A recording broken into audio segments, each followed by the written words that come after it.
The former UFC heavyweight champion of the world, the present UFC interim heavyweight champion of the world, Frank Mir.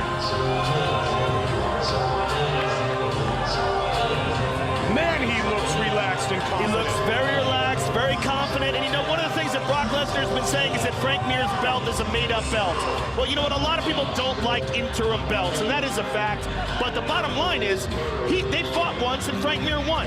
It was a controversial loss, only in the fact that Steve Mazzagatti stopped the fight at one point to stand them back up again, to take a point away from Brock Lesnar for punching Frank Mir in the back of the head.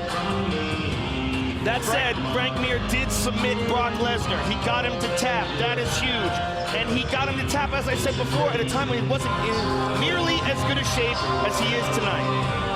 Frank Mir steps into the Harley-Davidson prep point.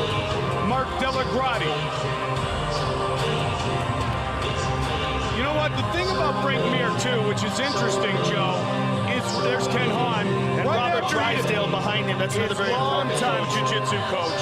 And right after he beat Minotauro Nogueira, Frank Mir, down the road to the MGM, he turned and he looked at Brock in the stands and he said, "You have my belt."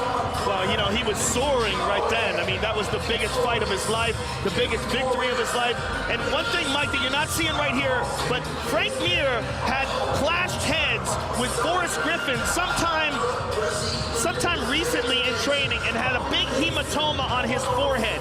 He had to have it lanced, and they're pointing to it right now, and they're putting some Vaseline on it. It is possible that could open up if he gets hit in it again.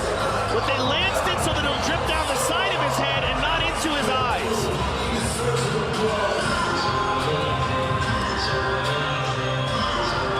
Considered for a long time the greatest jiu-jitsu artist amongst the longtime mixed martial arts heavyweights. Nogueira right there as well, and many others. But as we showed you graphically, no one as a heavyweight has scored more submission victories inside the octagon than Frank Mir. And one of the most important things about his submissions, Mike, is he's one of the very best at fighting off of his back. And to find a big man that's capable of fighting off of his back like that in training is very, very difficult, because there's not that many to do. Big guys are used to being on top. They're used to enforcing a dominant position because they're so big and so heavy in training. And so they don't like to be on their back. But Frank, being a very intelligent strategist, realized that the best way for him to fight bigger guys and stronger guys is to fight off of his back. And if someone puts him on his back, he wants to be well prepared, and he is. He has one of the very best guards in the world. He is about to face a bigger and a stronger man here tonight in the main event, the champion, Brock Lesnar.